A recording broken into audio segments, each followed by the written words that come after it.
My cousin demanded that I give her my house as a wedding gift. My cousin Rachel announced her engagement to Brian at Thanksgiving dinner, and immediately turned to me saying she knew what my wedding gift would be. I thought she meant the crystal vases I'd been collecting for family weddings, but she said no, I'd be giving them my house. Not helping with a down payment, not lending money, but giving them my actual house that I'd bought 2 years ago after saving for a decade. She said it out loud in front of 30 relatives like it was already decided. I laughed, thinking it was a joke, but Rachel was serious. She said I was single with no kids, so I didn't really need a 3-bedroom house while they were starting a family and deserved a proper home. She actually used the word deserved while sitting in my dining room eating the dinner I'd cooked. My Aunt Helen, Rachel's mom, nodded along, saying it was so generous of me to help the young couple get started. I said I wasn't giving anyone my house, and Rachel's face turned red. She said I was being selfish, keeping a family home all to myself when I could easily go back to renting an apartment like someone my age without children should be doing anyway. She actually said those words to me, a 31-year-old homeowner, while she was 26 and living in Brian's mom's basement. The whole family went quiet, but nobody defended me. My Uncle Tom said sharing was important in families. My own mother said I should consider it since I could afford another place eventually. My dad stayed silent, which was him agreeing without having to say it. Rachel spent the rest of dinner telling everyone about the renovations they'd make to my house, how they'd turn my office into a nursery, how they'd repaint everything because my color choices were too dark.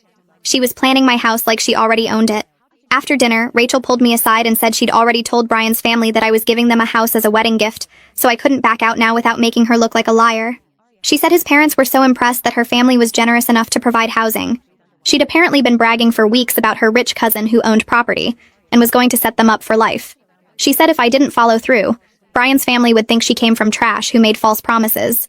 I said that was her problem for lying, and she actually started crying, saying I was ruining her wedding before it even happened. For weeks after that, Rachel kept acting like the house was already hers. She'd bring Brian over without asking to measure rooms and plan furniture placement. She'd tell people we were doing a title transfer and just working out the paperwork. She had mail sent to my address claiming she was updating her information early.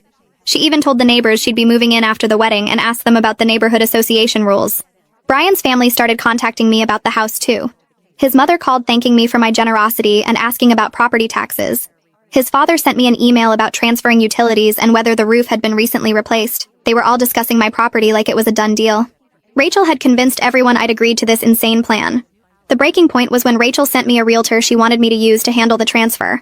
The realtor, Diana, called me confused because Rachel had said I wanted to gift my house but hadn't provided any documentation proving I owned it or agreed to this.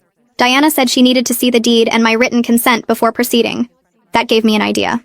I told Diana I'd bring everything to Rachel's wedding planning party that weekend. Rachel had invited both families to plan the wedding and discuss the house transfer. She'd made it a whole event at Brian's parents' house, catered and everything.